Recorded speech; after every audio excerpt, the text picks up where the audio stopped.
Hey guys, okay. I know I'm the last speaker, so I won't be offended if you guys fall asleep. All right, first of all, I want to have everyone give each other a really big round of applause for being here. And those of you on the webcast also for showing your support for yourselves and your compatriots and this disease. Okay. And then also a big Wasatch Mountain applause and whoop whoop for the Cholangiocarcinoma Foundation for putting this day together. It's been amazing. Thank you. Okay. All right, let me see if I can work this thing. So my job is to cover the process of doing clinical trials and sort of dovetails with what we were just talking about in terms of being able to navigate the landscape of finding a clinical trial, understand whether it's right for you, what it means, whether you would be interested in doing it, and all that information. So we're going to review the research process, review some of the current trials in cholangiocarcinoma, targeted therapies, and immunotherapies, and obviously I want to leave some time at the end for questions.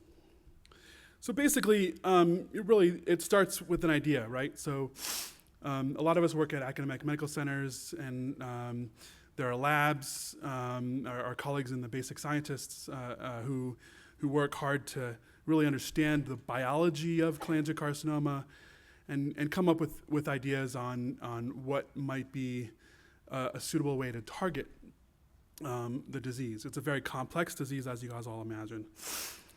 And so that idea then gets translated into, lab work. So work in cell cultures, work in mice, and then collaborating with us in the clinic, finding a way to come up with a protocol, an idea for how we might deliver this to patients.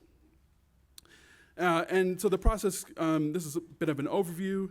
It starts with the dose finding, so you want to find the correct and safest dose of a drug, prove that the concept is a viable one, prove that it's efficacious, analyze the data, and then hopefully get approval from the regulatory agencies to be able to offer that. So again, the lab research is really hypothesis-driven, meaning you have a concept, you have an idea, and you have to find an experiment to be able to prove that idea really does in fact work. And these experiments can be expensive and take a lot of time and man hours and materials to complete. And so they're funded by a variety of different profit and nonprofit organizations, including Cholangiocarcinoma Foundation. So this is a graph that I made of basically scouring PubMed to look at the sources of funding that studies that were published, where that funding came from. So you can see that a lot of it actually comes from non-U.S. government sources. And of course there is NIH funding, which thankfully this year was increased for the first time in a long time.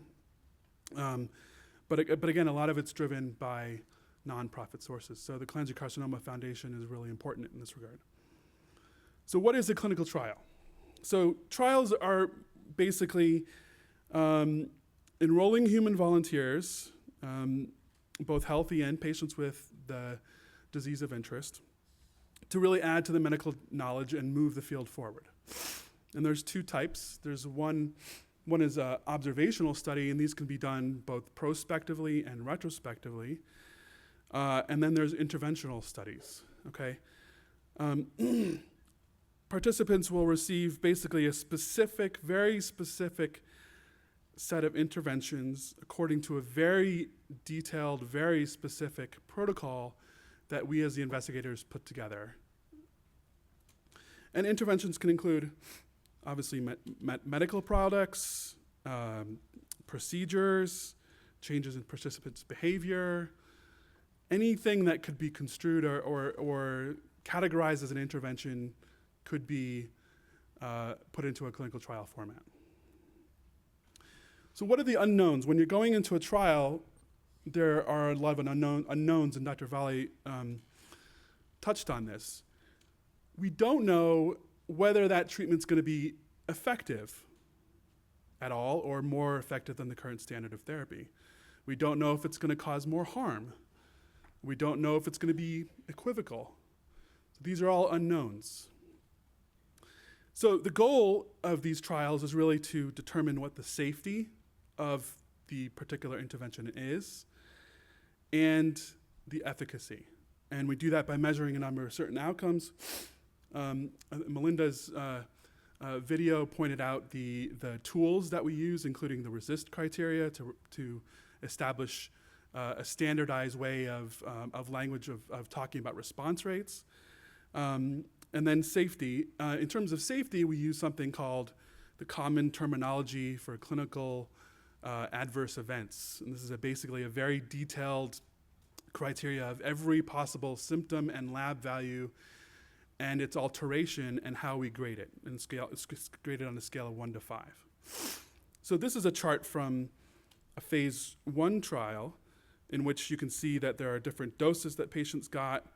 And the DLT here is the dose-limiting toxicity and whether they had any.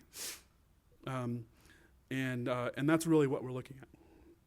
And then there's efficacy measures, as has been alluded to by others.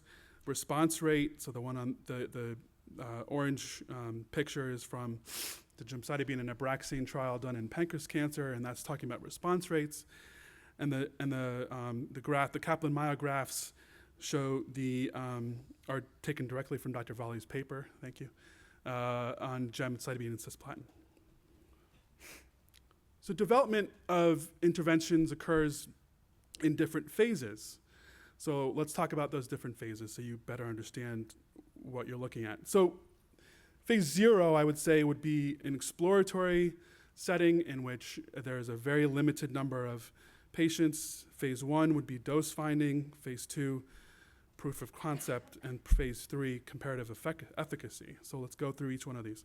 Phase 0 is basically, again, very exploratory. So you're taking a very limited human exposure to a drug, and you're looking at very specific things, whether it's proof that the drug is working on the specific target, drug levels in the blood or body fluids, changes in gene expression in the tumor. These are all examples of things that might be looked at. Again, these are very, very early studies to really drive home the hypothesis that was developed in the lab and show that it's a viable one. Phase 1, these studies, the primary goal of these studies is to explore the safety and tolerability of a drug. In addition, they look at pharmacokinetics, which means how does the drug get broken down and eliminated from the body and over what time course. So the graph that you see at the bottom there is a graph of plasma concentrations of a particular drug at different time points. So these trials, these phase 1 trials, may involve multiple blood draws over the course of multiple hours. And the goal is, again, to learn how does the drug behave in the human body. So how does that impact you? That if you find a phase 1 trial that you're interested in, be mindful that it may involve your being at that center for a day, 2 days, while you undergo several different tests that are aimed at looking at pharmacokinetics and safety. There might be multiple EKGs that are done, echocardiograms to look at heart function, ophthalmologic exams, whatever it is. It's based on prior safety signals in animal studies that might have been done, or based on the mechanism of action of the drug, things that they want to be sure to look out for so that they understand the safety as a whole. Phase 2 trials really are gathering the first evidence or preliminary data on efficacy. And this is really the first time that efficacy is going to be the primary goal of the study. They're also, again, looking to validate the adverse events and safety profile in a larger population of patients. Excuse me. These studies may be randomized and they may not be. In fact, a lot of these smaller trials in cholangiocarcinoma are not randomized, again, because you need if you're gonna randomize patients to different treatments, you need a larger population, a larger N value, right? So this is an example of a phase 2 trial in cholangiocarcinoma in which you see that the primary objective was to look at the response rate of this bevacizumab and erlotinib treatment. And then they had a number of secondary goals, again, to look at survival, time to progression, and then different biomarkers that they thought might be validated based on the mechanism of action of these two drugs. And then in the results, they explain their response rates and justify explain the safety of the regimen, and then they justify continuing on with the larger trial. Phase 3 trials, again, these are looking at much larger populations and really trying to establish that treatment as potentially a new standard of care, as Dr. Vali's study did. They're looking to gather more information primarily on effectiveness. Okay, they may be studying different populations. There might be different populations mixed in to the trial, but the trial is going to try to statistically enable different sort of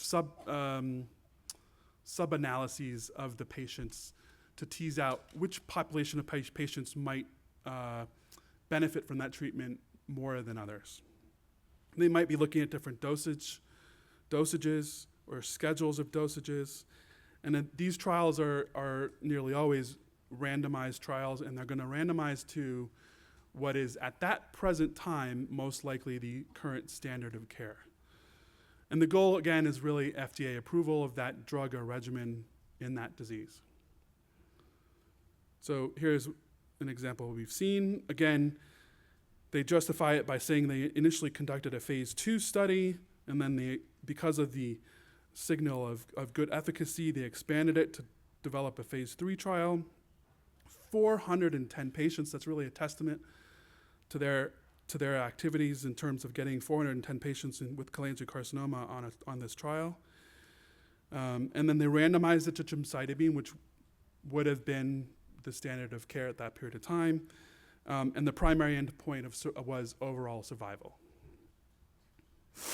Phase 4 trials, we don't really hear much about these. These are usually done after the phase 3 trial has really established that regimen as a new standard.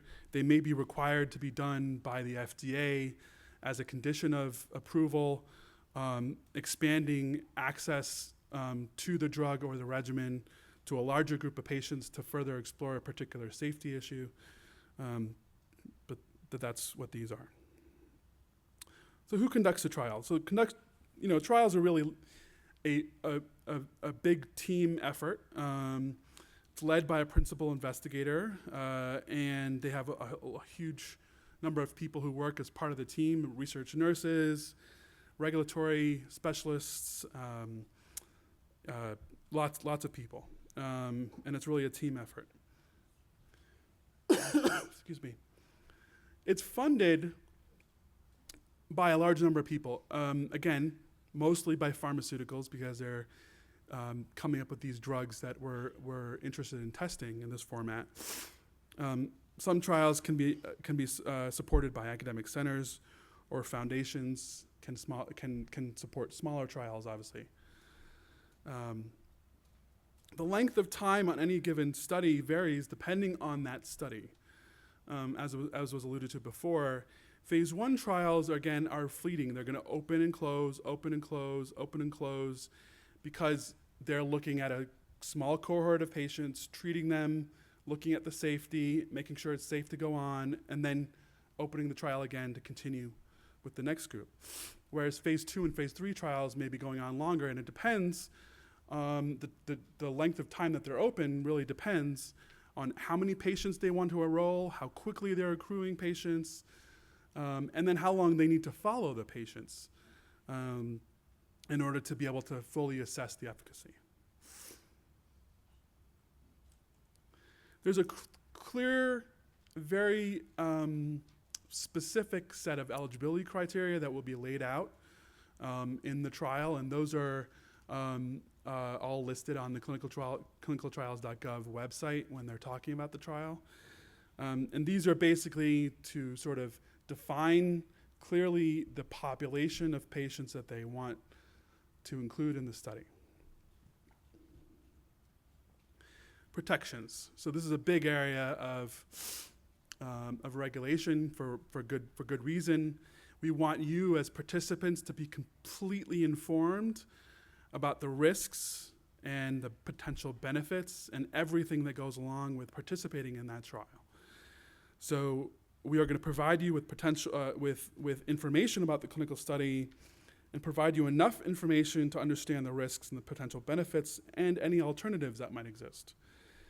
And this can involve a number of different tools. Some involve videos or questionnaires, but really it comes down to sitting down with the principal investigator or their research team and going through the informed consent in a very detailed, very careful manner. You have to sign the informed consent before you can proceed with the study if you choose to do so. And as Dr. Abu Alpha said before, it is not at all a contract.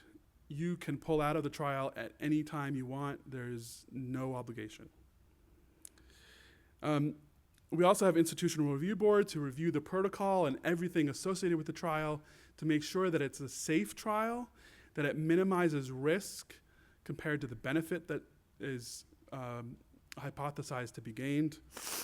And the IRBs include physicians, nurses, patient advocates, members of the community, and really the goal is to make sure that the study is ethically done.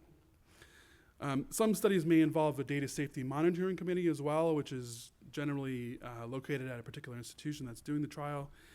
These are, again, another layer of usually physicians and scientists who are analyzing the data at different time points along the time of the trial to make sure that the safety is the primary concern for them, and making sure that the efficacy is tracking along what we thought it would.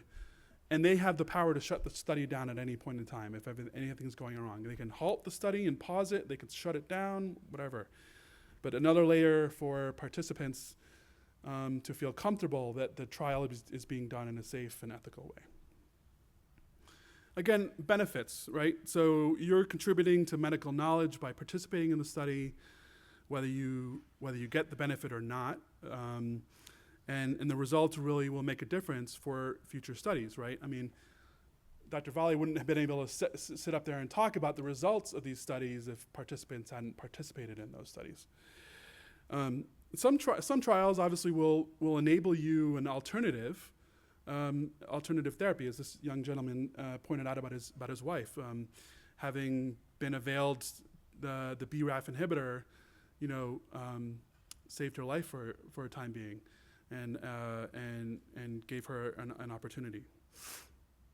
So the risks, again, most trials do involve some risk to the participant, but they may not be greater than the risks related to routine care. And again, the IRB has gone through this with a fine-tooth comb and really made sure that we're minimizing the risk as best we can. And the risks will all be itemized in the informed consent and are a topic of free discussion between you and the study team. All right, so let's focus on cholangiocarcinoma a little bit more. So far, since 2000, again, this is a graph I put together from PubMed. The numbers of phase 1, 2, and 3 trials that were published over the last 15 years. So you can see that they've gone up a little bit, but have recently come down, so more work to be done, right? In terms of advanced, so what I want to do now is sort of go through the trials that are active according to clinicaltrials.gov and give you a sense for what's going on out there. I'm not going to be able to talk about every single one of these trials, obviously, but some themes. So in terms of chemotherapy, for advanced disease, there's a number of different trials, again, a lot of them based on gemcitabine and cisplatin, or some extrapolation from our colleague patients in the pancreas world where Abraxane has been a big hit. So here, an example, gemcitabine, cisplatin, and Abraxane, as Dr. Valle had suggested, building on the gemcitabine and cisplatin platform. We talked a little about adjuvant therapy, so trials involving therapy post-surgery, gemcitabine and oxaliplatin, comparing it to capecitabine, and then gemcitabine and oxaliplatin versus observation in treating patients with resected disease. And then the Attica study as well, which Dr. Valle had mentioned. Neoadjuvant treatment is a concept that I don't remember who first developed it, but it first became, let's say it was first explored in breast cancer, and is now a standard treatment in that setting, in addition to pancreas cancer, where it's been explored a lot. This basically means that you're giving chemotherapy before you intend to resect, or before trying to resect the disease. And it might be a patient that has resectable disease already that you're going to give chemotherapy to first and then take to the operating room. Or it might, what more commonly happens is it's a patient who's just not quite resectable. And if we can give them some chemotherapy to shrink that disease and make it easier to take it, for my colleague, Dr. Rocha, to take it all out, right, with the margins of the specimen being negative for tumor, then hopefully we've done some good. So this is a pilot study of neoadjuvant therapy with gemcitabine and cisplatin, again, in patients with resectable or unresectable disease. But this is an area that I think needs a lot more exploration. It's just not clear what the best chemotherapy regimen would be.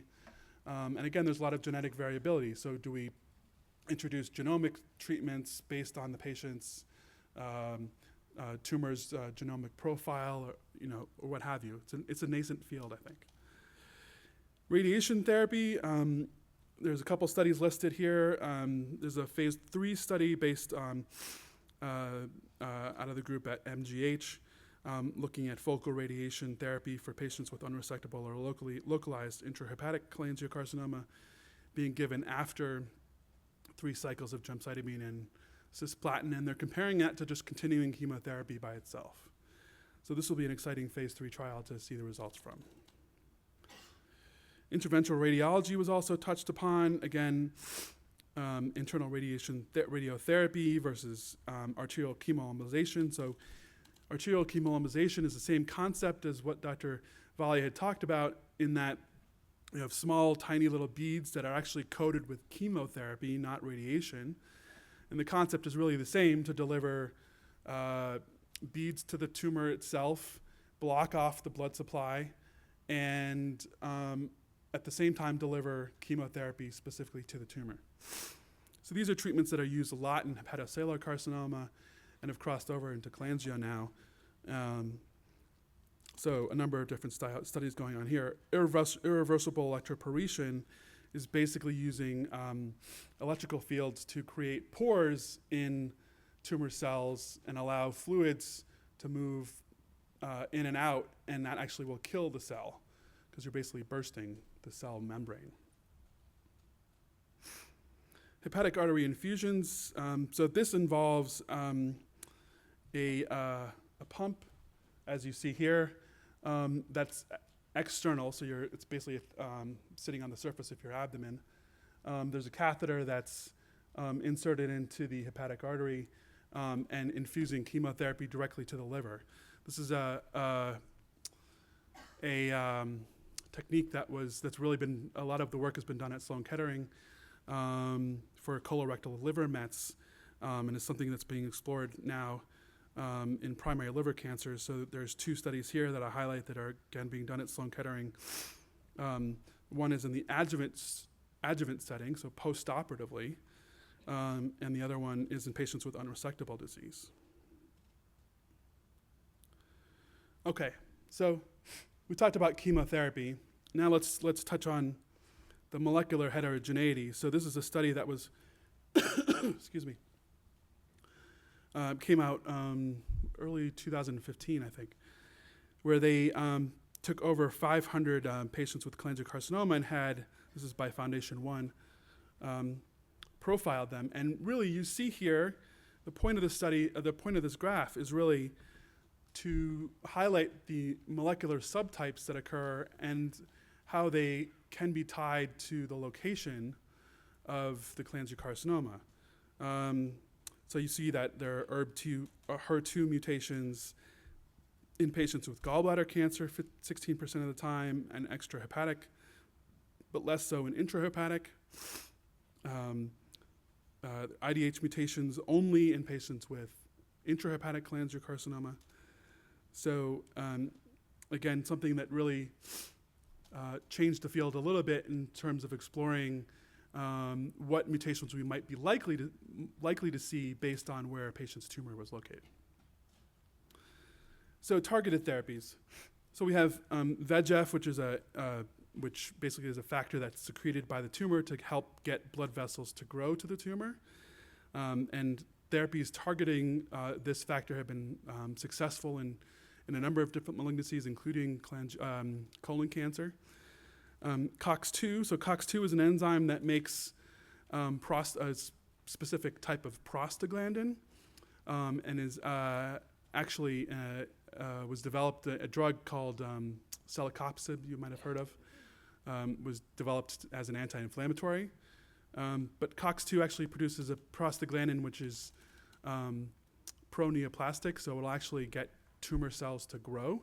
And it is actually overexpressed in a lot of patients with cholangiocarcinoma.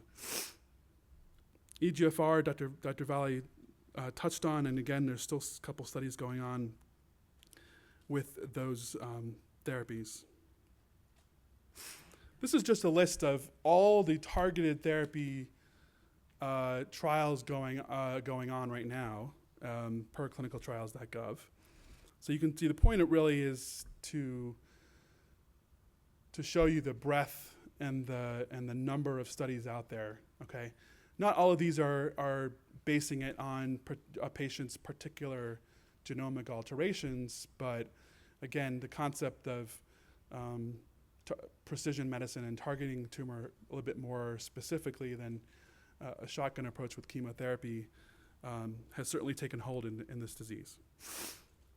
These are a few trials looking at targeted therapy for cholangiocarcinomas with particular molecular alterations. So for these studies, a patient's tumor will have to be tested beforehand and really be shown to have a particular genomic mutation before you would be eligible for that trial. So a couple of examples here on FGFR fusions. So basically what these are the FGFR gene is it's basically a receptor that sits on the cell surface and takes in signals, again, similar to the EGFR receptor. It takes in signals from the surrounding environment and translates them to pro-growth, pro-survival signals within the tumor cell. And a few years ago, it was discovered by a couple of groups that there's about 11 to 15% of cholangiocarcinomas, intrahepatic cholangiocarcinomas, in which the tumor has actually taken within the tumor. Thank you. The FGFR receptor gene has actually been moved to be next to another gene. That other gene is normally expressed as part of normal cellular function, and so that FGFR receptor is also normally expressed more so than it should be. And so this graph shows you there's several different partners which have been described, but the bottom line is that the FGFR2 receptor is always active in these tumors and really drives tumor growth. And so there are a number of trials going on now with drugs that target FGFR And some of them are in phase 1 and others are in phase 2. IDH1 are 2 mutations. So IDH1 is basically, I don't know how many of you guys remember the Krebs cycle from your high school biology? Yeah? Okay. So IDH1 is actually pretty important in that cycle. And there are mutations, again, only in intrahepatic cholangiocarcinomas, but about 15 to 20% of the time, there are mutations in one of these genes that cause it not to work properly. And you actually get a buildup of something called alpha-ketoglutarate and 2-hydroxyglutarate, which are pro-tumorigenic. Not clearly understood specifically how these byproducts are tumorigenic, but to suffice it to say they are. There are some ideas out there. And there's actually a couple drugs which are targeting these mutant proteins.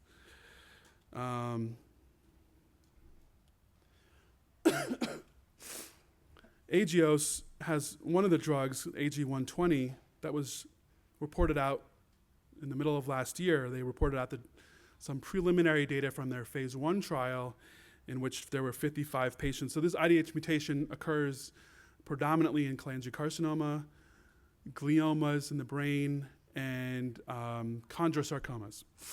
So there were 55 patients with IDH mutations. 25 of them were cholangiocarcinomas. And again, this was a phase 1 trial in which they were looking at multiple doses. So they were testing a dose, then escalating the dose, then escalating. And it was really well tolerated at all 8 dose levels. One of the 20 patients with cholangiocarcinoma had a partial response. So again, a test question, what does a partial response mean? Okay, so yes. So partial response rate means that there was shrinkage of the tumor by 30% or more, okay? And then 11 patients had stable disease, and 6 of these patients had maintained their response beyond 6 months. So there's some promise there, and there's a phase 2 trial which is being planned and started soon.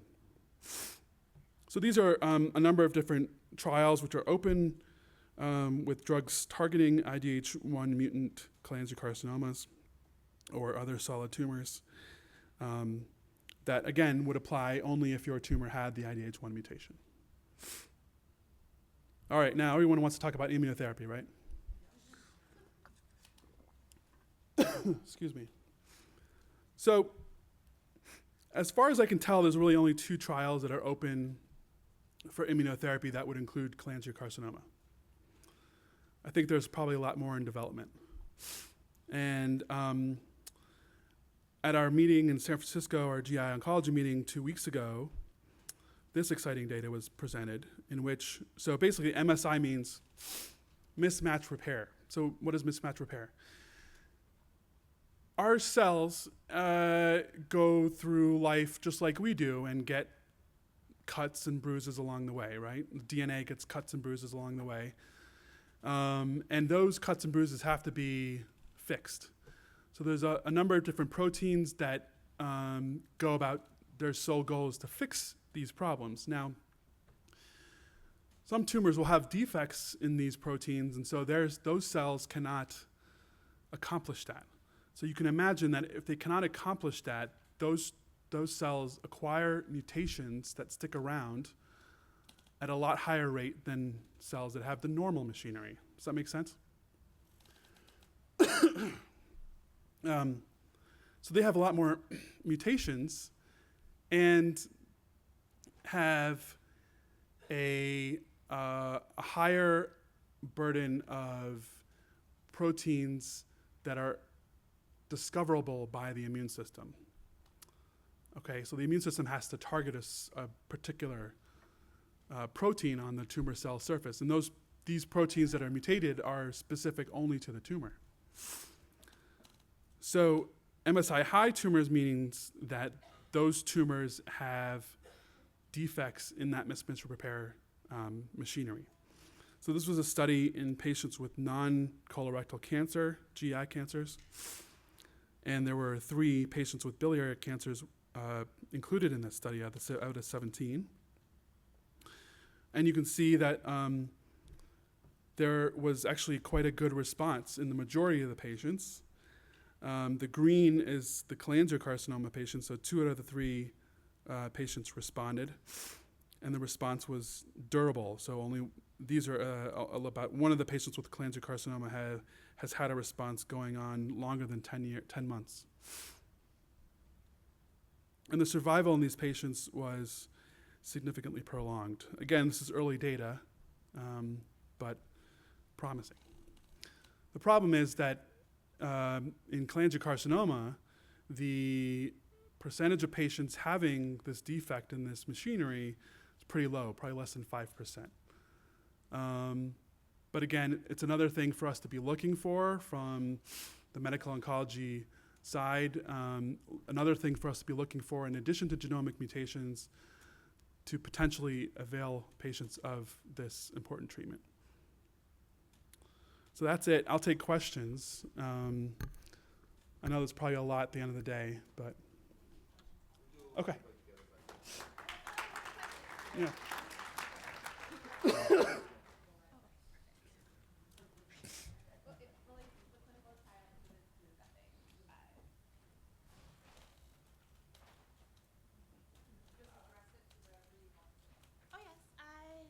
Thank you very much for all of the speakers and everyone who is here. My name is Lisbeth Garasino. I am a volunteer with Target Cancer Foundation out of Boston. My brother Joe passed away in 2013. He was 28 and got a stomach ache and was diagnosed with stage 4 intrahepatic cholangiocarcinoma. And my mom and I were his caregivers. Anyhow, the research organization that I'm here volunteering for is the one who had funded the research for the IDH one, so the one that's in phase 2. Our executive director will be here shortly, and we fund the researcher who does this clinical trial. So if you have more questions, Jim can answer them for you. Thank you.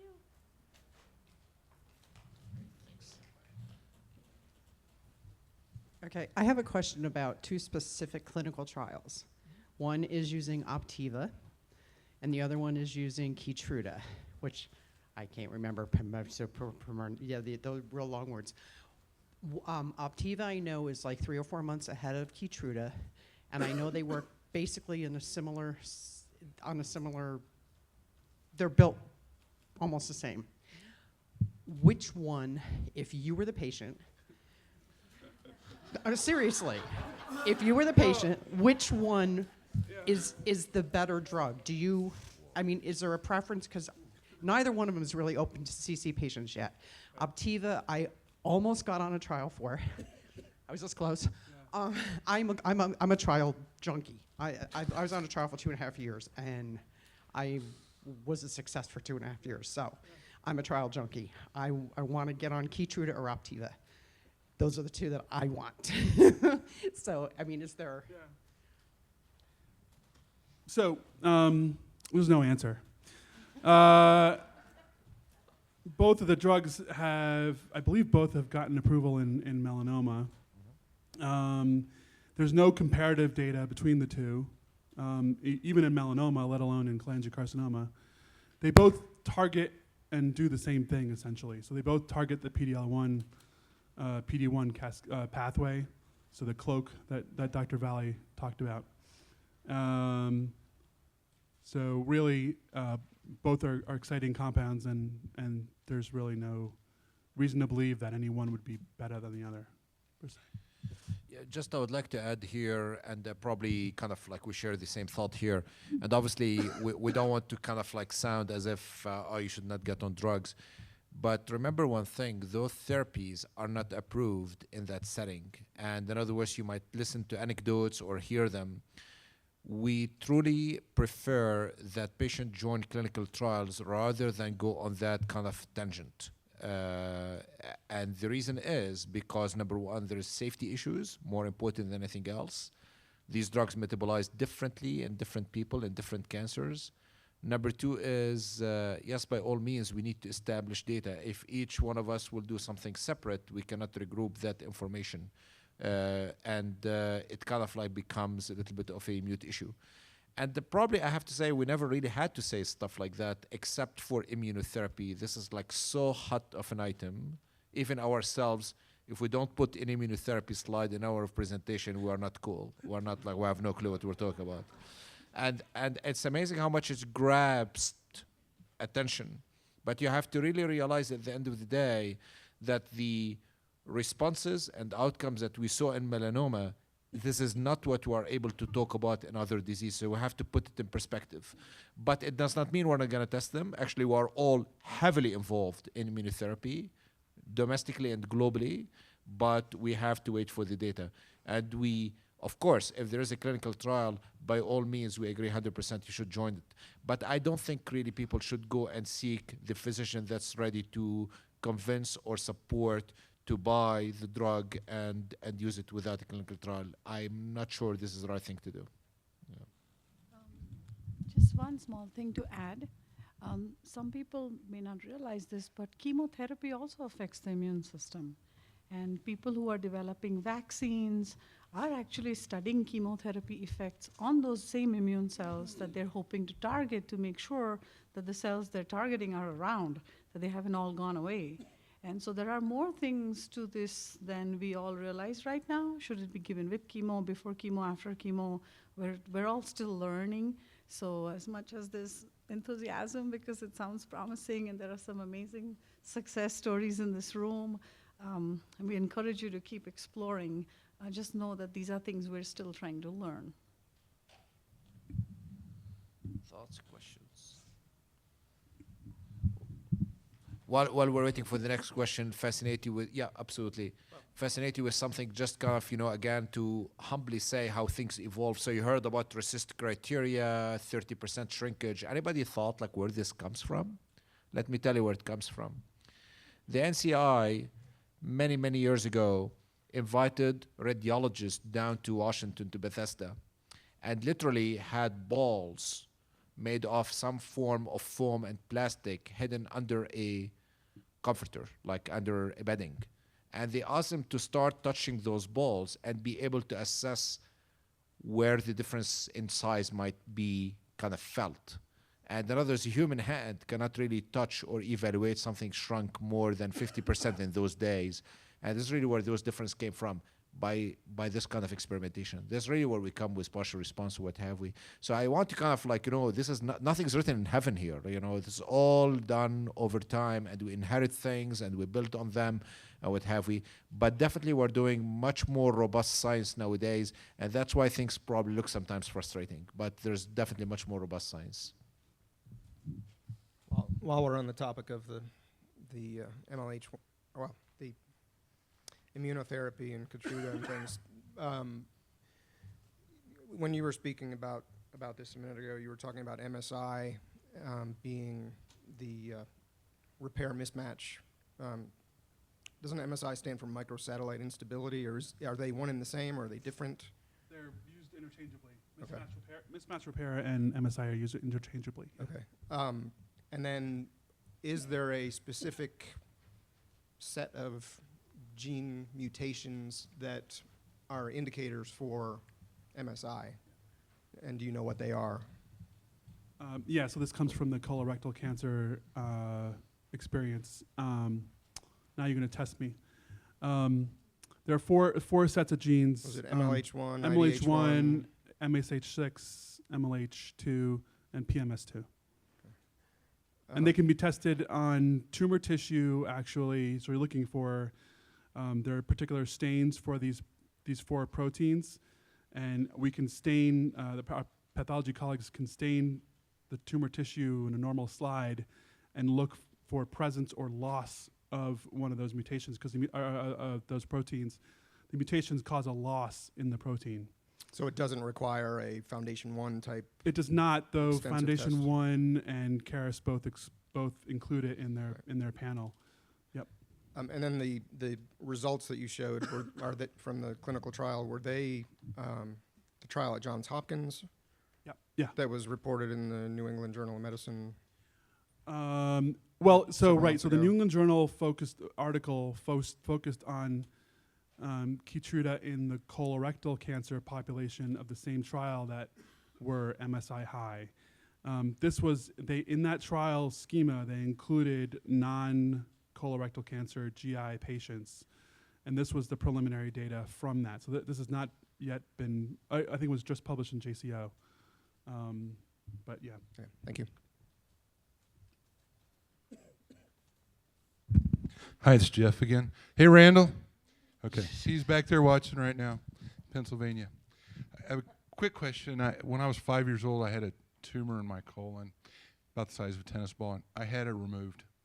And never thought much about it. We had testing done 6 months, every 6 months till I was, I think, 8, 9, and then testing every year after that, and never found anything. Do any of y'all think that that could have been a precursor to my diagnosis of cholangiocarcinoma? I think that one. Yep. I think it comes down to what exactly you had in terms of a tumor. So I mean, the word tumor is just Latin for lump. I didn't take Latin, sorry. So lumps can be benign and they can be malignant, but they're all collectively called tumors. So if, for example, it was just a small benign tumor that you had at a young age, then it's unlikely to be linked. I think you could potentially think about a link. So, for example, if somebody has inflammatory bowel disease like ulcerative colitis, we know that can increase the risk of bowel cancer, and we know that that is also an increased risk for cholangiocarcinoma, but that's usually something you find in adulthood rather than at the age of 5. So I can't immediately see a link that would connect both of those. I don't know about you, Ghassan. Okay, one more question. The immunotherapy term, that I know that's a hot topic. Right now, I'm more interested in DNA mutation testing. That's a hot item for me. I've had 3 biopsies of my liver attempting to get tissue for genetic testing, and they've never had success. The only thing they successfully did was, I believe, is tear into my peritoneal lining and have it spread even more than it was there already. But that's okay. We got it under control. Is there a safe way to get a DNA or mutation test, the circulating DNA, which you talked about through the blood? How is the safe way? Last time I talked to a doctor, they said, we'll go in and we'll just cut out part of your stomach and we'll get your mutation testing and put you in a trial. And I didn't like how that sounded. Thank you.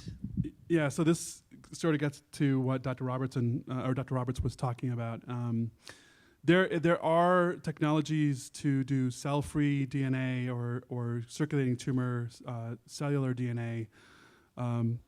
There are a couple companies there now that have an approved test for cell-free DNA testing. They don't test as many genes as Foundation One or Caris might, but those are options, and I can talk to you offline if you want more information. This is all brand new to me. So,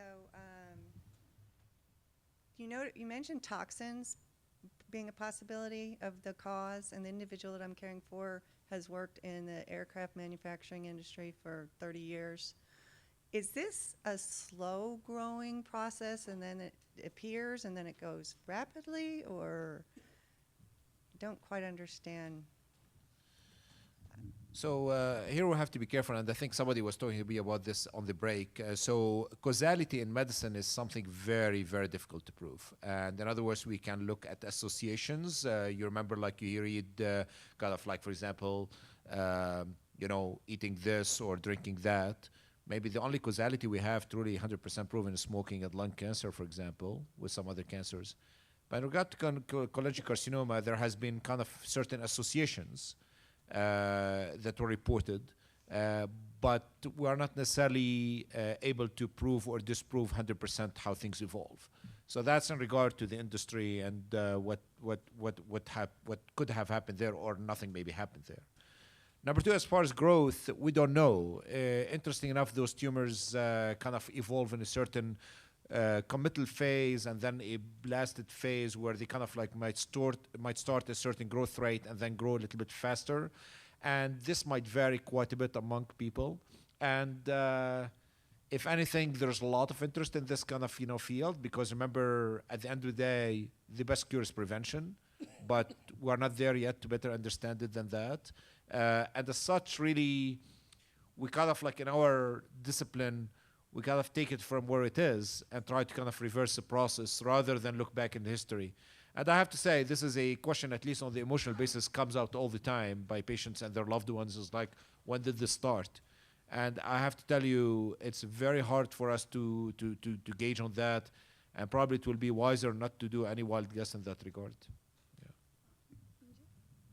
Just to add to that, few things also in medicine we know, like Hiroshima, Nagasaki, Fukushima, places where there were huge exposures of radiation, we know what that does to people. There it's easy to associate. But for a lot of what we're talking about here, the timeline, even there's someone in the audience I spoke to that has been and had at Memorial Sloan Kettering an intra-arterial pump of chemotherapy. That pump has to keep infusing. Even when you go inside the liver and put something in there, it gets out of the liver. And so it's not easy to keep that exposure, even when you want to expose something. So when you're talking about an exposure that's environmental, and you're looking at a bile duct that's 4 inches, that's inside your body, and even when you're out there trying to get chemotherapy into the body and you can't keep it there, it's really hard. I'm trying to just use this as an example, like how much exposure from the environment then is getting to that bile duct. It's just something to think about. And that's partly why we don't pursue that avenue, because partly even finding it is not going to solve anything. So we've kind of more focused on something that we can actually fix. And coming to your question of the DNA mutations, I attended a really nice lecture where they taught us when cancer is driven by a mutation, how do doctors then use that information? And what we found, thankfully, in some cancers is there's one mutation that's the driver mutation, like, for example, in gastrointestinal stromal tumors, there's something that really drives this tumor's growth. And so for over 90% of them, there's one drug that's beautiful, and it seems to target that mutation. It targets that pathway beautifully. Whereas for many cancers, like for what we know so far in biliary cancer, there seem to be, instead of a volcano, one problem, it's an earthquake. There's many things. So if there are going to be 20% of people that benefit from one drug, 30% that benefit from another drug, that makes it really hard, and makes it hard for you, makes it hard for us even to know. And also when there's 4 different options, you can't decide between anti-PD-1 which one to get. So when you have 16 different EGFR inhibitors and 20 different VEGF inhibitors, it really makes it tricky even for us to know which one to do, and I'm sure for you, where to travel. So. Great. So we'll take those last 2 questions. All right, good. First of all, you guys are way better than Google. Thank y'all very much for coming. We appreciate it. Okay. I have a question regarding peritoneal, where it says where my issue is. I just heard about a new procedure where they open you up and expose you to cisplatin for 6 or 7 hours heated up. Have y'all heard about this? Is it effective? What are your thoughts on that? Thank you. Juan, you want to take that? No. We give those kind of sensitive questions to the UK guys. Now I know why I'm here.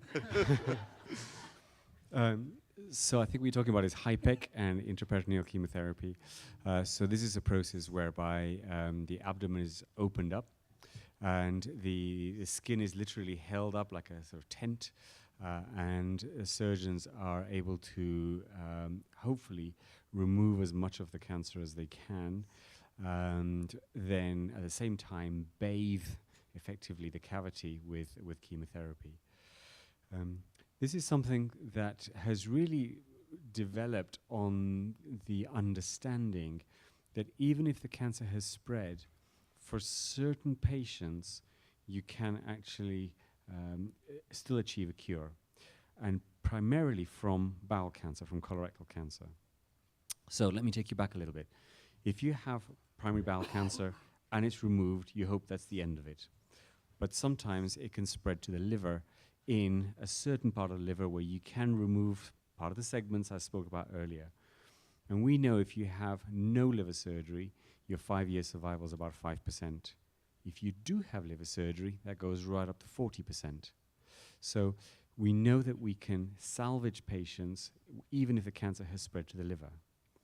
So the HIPEC procedure really came from an observation that in fact the cancer can spread not only to the liver, but it can also spread to the peritoneal cavity. And specialist surgeons say, well, we can remove the peritoneal cavity by stripping away the top layer of the skin that contains the tumors.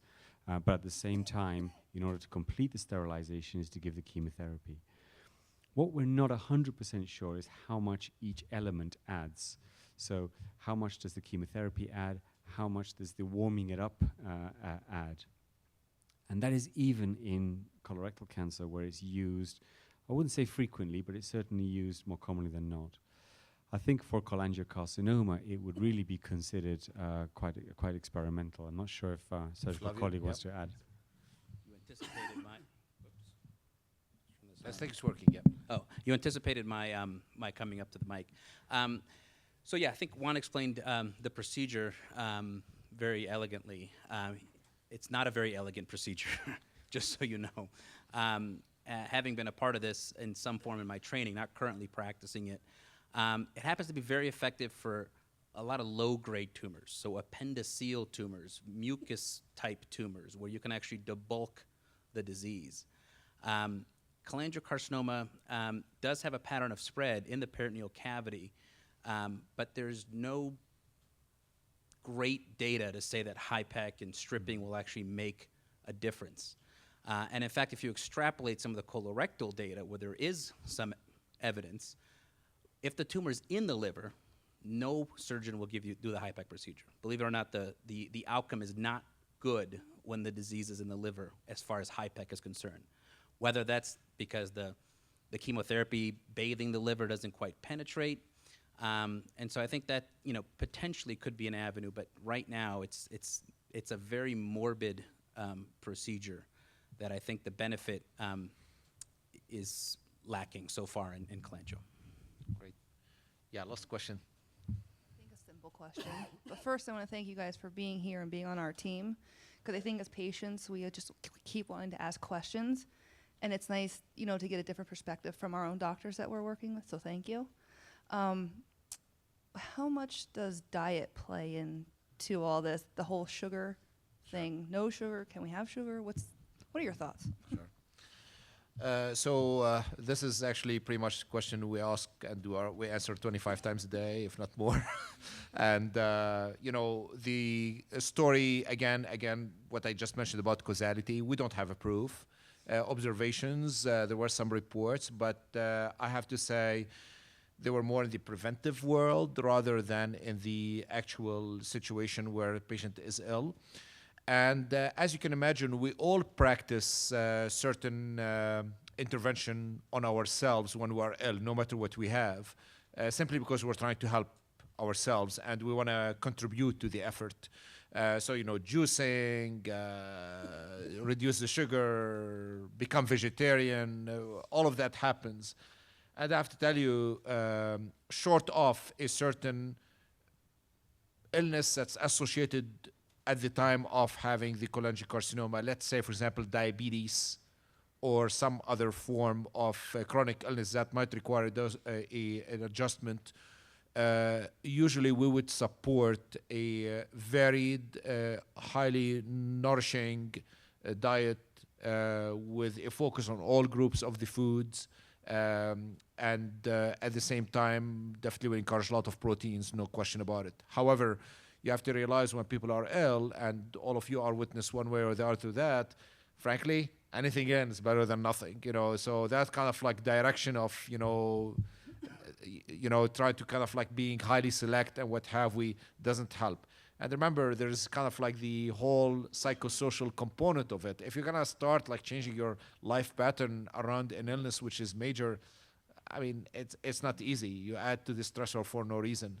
I don't think there's any data in that regard, but obviously you'll hear a lot of reports, what we call soft medicine or alternative medicine, if you want to call it. Yeah. For those who are interested in more information on holistic medicine, I encourage you to look up a physician by the name of Dr. Sanford Levy, sanfordlevy.com. He's an internal medicine doctor, and he's just been reading a lot about holistic medicine, and his website lists a lot of things. Should I have a filter for my water, carbon filter, what kind of filter? Red meat, good, bad, exercise, how much per week, high dose vitamin C, just a lot of things that are coming up. Immune boosting supplements, how many to take, where is the data, which kind of cancer. And so just having someone who's a physician who's looked it over as opposed to Dr. Google. I know we're better than Dr. Google, but I know when we're gone, that's where you're going to go. So you may want to just check that website out. And one other thing that he's spoken when he came and gave us grand rounds was that when you have just a, breakfast cereal with lots of sugar, my favorite, you have a glycemic load, basically, and your blood sugar goes up. And that then causes your body to have to produce insulin. Cortisol levels then bounce around when these cycles continue. And what he recommends or he thinks is helpful is if you are going to eat something that's sugary for breakfast, let's say, balance it with some protein. Throw in something that will keep your blood sugar from having that huge spike. And just maybe have a bag of almonds in your bag or something. And just some other suggestions that make it not like this is completely crazy, but at the same time, encouraging you to eat a little bit, like he said, balanced food. This is a hot area, and as Dr. Abbo also said, we get tons of these questions a day. I personally believe that this is a ripe area for a lot of investigation. Has to be done well, as Dr. Valley explained before, in the form of randomized trials. These are hard to do with diet, obviously, because there's a lot of outside forces that we can't necessarily control in a standardized fashion. But just be sure, as soon as you get diagnosed with cancer, as you guys all know, you get bombarded by information from all over the place. And just to keep in mind that, this is all information that's not necessarily vetted through the evidence-based machine. And so just be careful, okay? So just stay for 1 second. So if you want to look at your patient population, right, Donna talked about how about 500 patients, cholangiocarcinoma patients in the registry, you can look at their diets. You can look at what they've been doing, what they've done in the past, and you may be able to get the information you're looking for there. So we want to thank our panel and the speakers today. And I want you to know that these doctors are here as volunteers. Okay?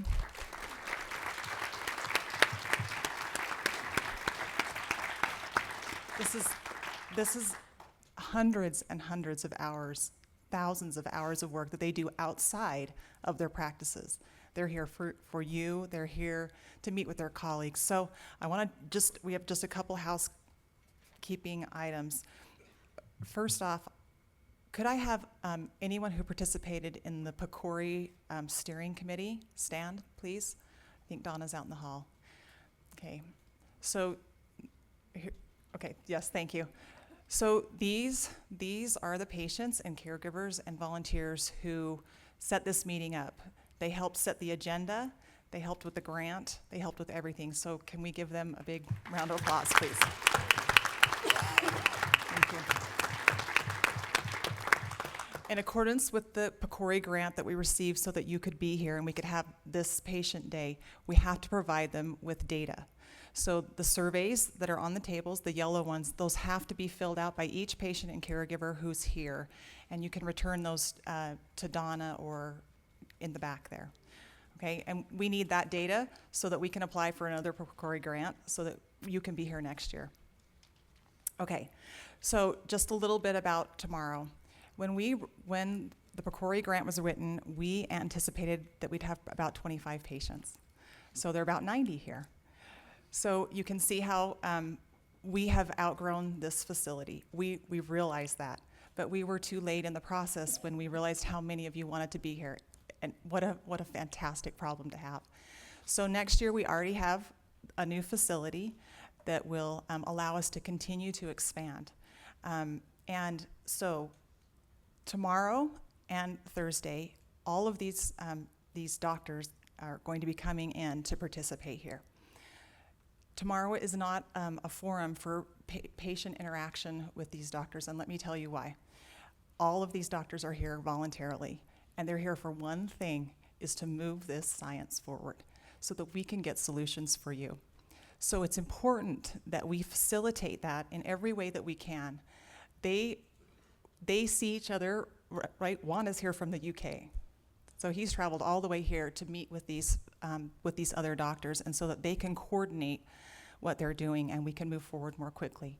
So what we want to do is do everything we can to help them make these collaborations, these innovations that we want to see, so that there are better outcomes for you. So what we're asking tomorrow, I know a lot of the patients, many of the patients have to leave, and we're so thrilled that you would be here.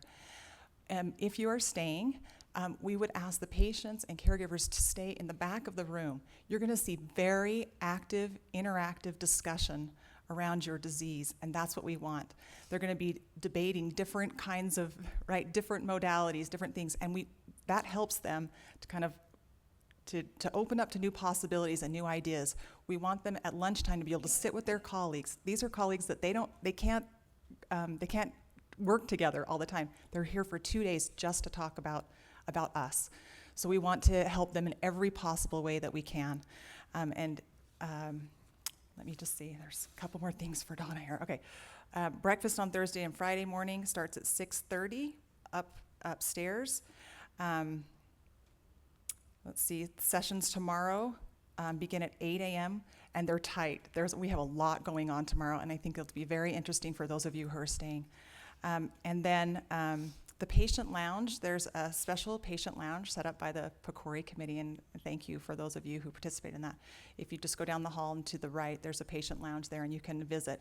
Some of the science is very heavy, and some of the clinicians don't understand the basic science, right? So you're not alone if you're feeling overwhelmed, and that's a place for you to go and take a minute, breathe, have something to eat, talk with your friends, your new family who's here. Donna, is there anything else that I'm forgetting? Oh, yes, I'm sorry. The patients, but the patient determined, and you're welcome to participate. They're going to be doing some karaoke tonight. What room is that in? That is in this room. So they're going to party. So if the physicians want to party, come. This is the one thing I wanted to tell you. Yes, you too. And is that we have, if I'm not here, it's not because I don't love you and I don't want to interact with you. It's because we have to meet with our medical advisory board. We have to meet with our nursing advisory board. We have to meet with these steering committees so that we can move these things forward. But I just want you to know that I want to be in here doing karaoke. but I have to meet. So is there anything else? Okay, so we'll see you back here if you're doing karaoke. We're free to answer questions if you want. And dinner. Yes, please feel free tonight to ask all the questions. Dr. Roberts and Flavio Roca, the greatest name, will be happy to answer your questions. Thank you.